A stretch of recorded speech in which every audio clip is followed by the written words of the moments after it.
Бізге кәдеге жарайтын қалдықтарды арнайы заңда шикізат деп қарастыру қажет. Сонда ғана қалдықтарды қайта өңдеу саласының тамырына қан жүгіреді.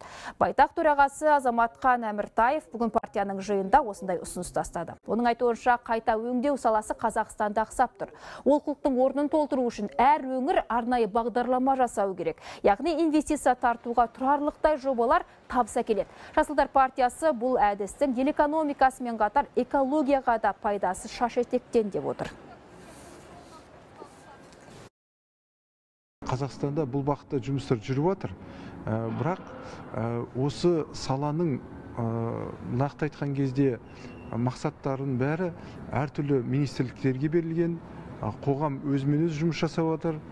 Сала кәсіпкерлер өз сала бағытында, мемлекет өз бағытына. Бұл айтқанда біріктіруші, бүгін бұл айтқанда мекеме жоқ.